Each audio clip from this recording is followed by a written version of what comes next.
Hello friend, I hope कि सब लोग ठीक होंगे। तो आज की क्लास में हम लोग देखेंगे ईवीएस के इंपॉर्टेंट क्वेश्चन जो कि आपके CTET exam basically UP TET super TET और मतलब कि एक अच्छे लेवल का है। और यहाँ से देखते हैं कि इसके आज की 30 क्वेश्चन रहेंगे प्लस आपका ईवीएस रहेगा और इसमें पेडागोजी के भी क्वेश्चन देखेंगे।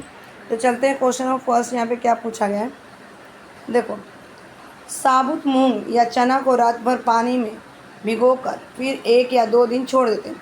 सबसे पहले जो भाग अंकुरित होता है वो तना, पत्ती, जड़ या फल।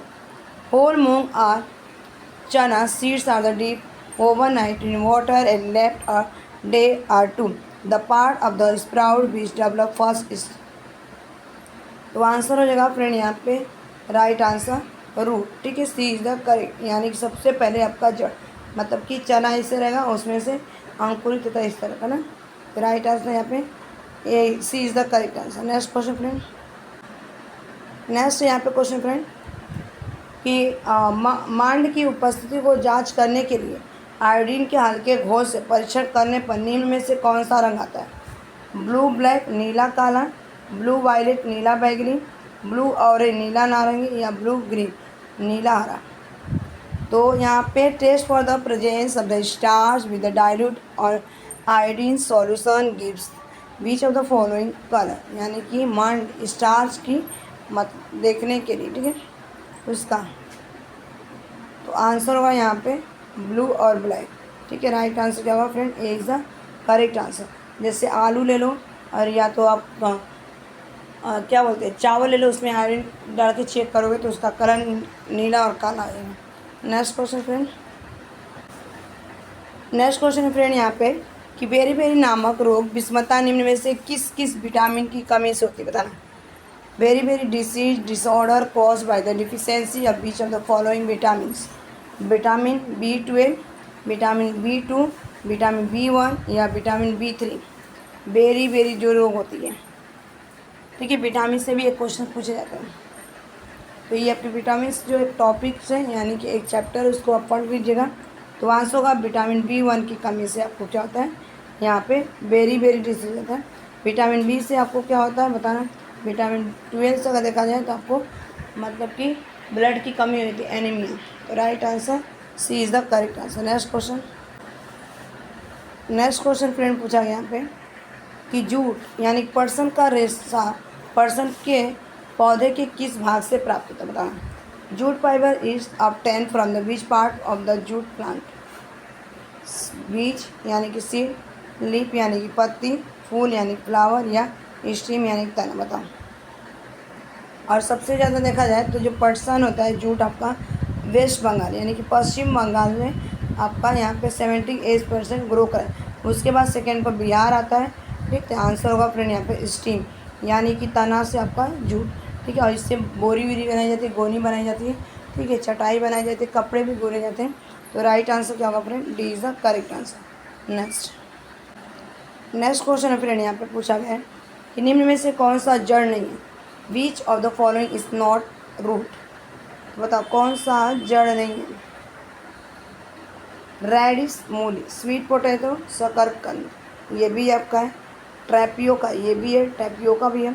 लेकिन आलू क्या है आपका जड़ नहीं है, यानी कि ये क्या है तना, स्टेम है। ठीक है फ्रेंड, आलू आपका क्या है तना। हल्दी हो गया और ये सब तना होता है। Right answer D is the correct answer. Next question की तरफ चलिए फ्रेंड। नेक्स्ट क्वेश्चन पूछा गया फ्रेंड यहाँ पे कि विच of the following is the parasitic plant. निम्नलिखित में से कौन सा परजीवी पौधा है? ऑप्शन ए दिया पीपल, ऑप्शन बी दिया अमरबेल, ऑप्शन सी दिया ग्रेप्स, ऑप्शन डी दिया मनी प्लांट। तो आंसर होगा फ्रेंड यहाँ पे देखा जाए तो कस्कुटा जो है आपका यहाँ पे होगा अमरबेल। ठीक है, एक पैरासिटिक प्लांट है। तो right answer B is the correct answer. Next question friend,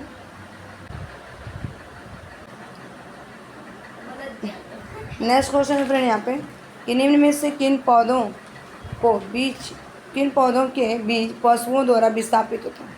सहजन यानी कि ड्रम स्टिक, मैपल, ठीक है, यानी कि कैलोट्रॉपिक आक, बताओ। 4 ऑप्शन डी दिया गया आम। ठीक है, तो यहाँ पे दिया गया in which of the following plant seed the dispersal by the animal. विस्थापित होते हैं किन पौधों के बीच, तो आंसर होगा फ्रेंड यहाँ पे मैंगो।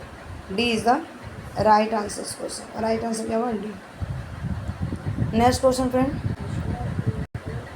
नेक्स्ट क्वेश्चन पूछा गया फ्रेंड यहाँ पे, निम्नलिखित में से किसको बीजपत्र कहते हैं? Which of the following is the refer to the cotyledon? Cotyledon किसको कहते हैं यानी कि बीजपत्र? सीड कोट, बीजावरण, एम्ब्रियो, भ्रूण, या सीड लिप्स, बीजपत्ती, माइक्रोपाइल यानी कि बीजाणु। तो जो बीजपत्र कहा जाता है फ्रेंड आपका यहाँ पे सीड लिप्स को कहा जाता है। किसको कहा जाता है? Seeds lip. तो राइट आंसर क्या होगा? सी इज़ द करेक्ट आंसर, यानी कि बीजपत्री को कहा जाता है बीजपत्र। बीज पत्री यानी कि देखो इसमें ही पत्र लिखा है यानी कि पत्र, तो यही आपका हो जाएगा। ठीक है, सी इज़ द राइट। इस तरह थोड़ा लॉजिक लगा के आप आंसर दे सकते हैं। ठीक है फ्रेंड। नेक्स्ट क्वेश्चन है फ्रेंड यहाँ पे, निम्न में से किन पौधों की जड़ों में नाइट्रोजन जोड़ने वाली बैक्टीरिया की ग्रंथियाँ नहीं होती है? Which of the following plant do not form root nodules having a nitrogen fixing bacteria in it? Sweet pea यानी कि मटर, मीठी मटर, गार्डन पी बगीचे वाली मटर गार्डन पी, या तुलसी, या मूंगफली। तो देखो इसमें मतलब कि पूछा गया है नाइट्रोजन जोड़ने वाली बैक्टीरिया।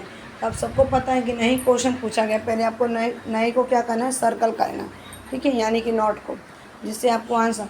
तो जितने भी हमारे दलहनी पौधे यहाँ पे हैं या द्विबीजपत्री होती है उनमें क्या पाई जाती है? आपके नाइट्रोजन पाए जाते हैं, लेकिन इसमें हमारा तुलसी प्लांट नहीं होगा। सी इज़ द राइट आंसर। ठीक है, नेक्स्ट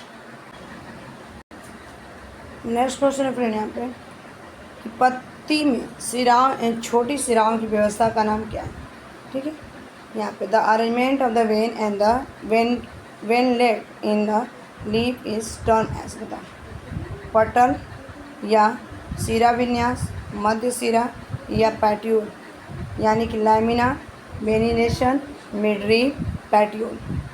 तो मतलब कि पत्ती में सिराओं और छोटी सिराओं की जो नाम से जाना जाता है फ्रेंड, उसको यहाँ पे जाना जाता है। ऑप्शन हो जाएगा राइट आंसर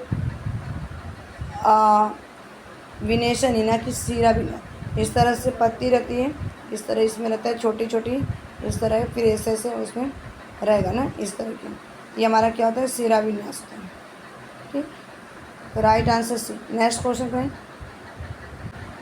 नेक्स्ट क्वेश्चन पूछा गया फ्रेंड यहाँ पे कि which of the following is not the fossil fuel?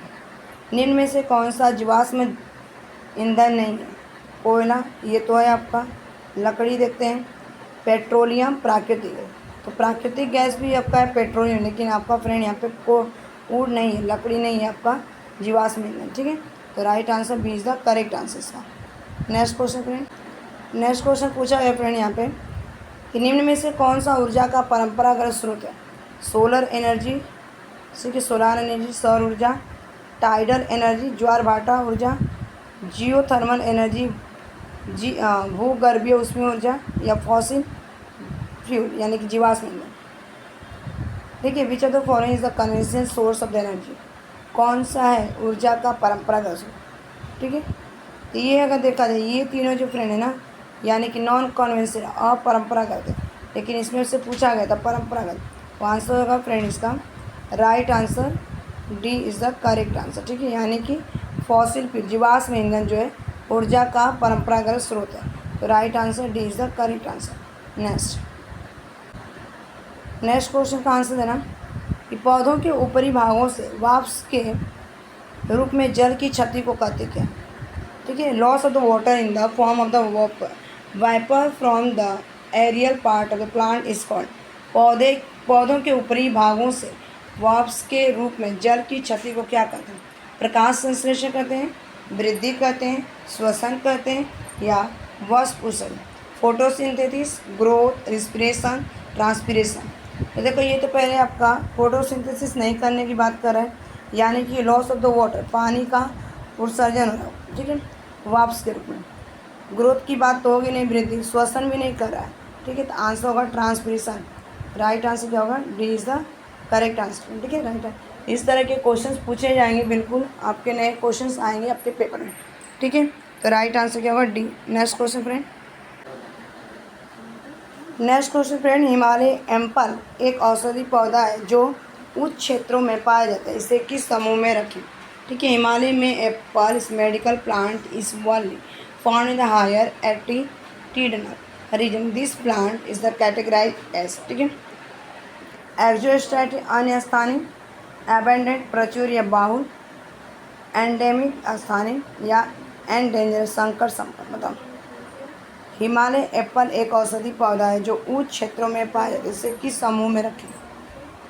देखो इस तरह के पेपर आए थे, अगर एनसीईआरटी से थोड़ा सा आपको मतलब ना, जैसे 1 से लेकर 5 तक के ऊपर की बुकें पढ़ेंगी साइंस की, 6 की और 7 की जब पूरा बुक पढ़ेंगे ना फिर तो आपको क्या मिलेगा बच्चे? आंसर मिलेगा। तो ये आंसर होगा यहाँ पे एंडेमिक, स्थानिक एक दवा है जो कि इसको रखा गया, ठीक है। तो राइट आंसर क्या होगा? सी इज़ द करेक्ट आंसर ना। नेक्स्ट क्वेश्चन पूछा गया फ्रेंड यहाँ पे, ठीक है, कि हमारे सौर मंडल में कौन सा ग्रह पृथ्वी से छोटा है? The planet which is the smaller than the earth in the solar system, ठीक है। हमारे सौर मंडल में कौन सा ग्रह पृथ्वी से छोटा है? ऑप्शन ए दिया मार्स यानी मंगल, ऑप्शन बी दिया जुपिटर बृहस्पति, ऑप्शन सी दिया मर्क्यूरी यानी कि बुध, ऑप्शन डी दिया सैटर्न यानी कि शनि। द प्लानट, ठीक है, the planet which is smaller than the earth in the our solar system, तो आंसर होगा मार्स, ठीक है, A is the right answer. लेकिन एनसीईआरटी की बुक में दिया गया था सी, ठीक है फ्रेंड, यानी कि बुध, तो मैं ए को रेफर करूँगी, ए इज़ द राइट आंसर, ठीक है फ्रेंड। Next question,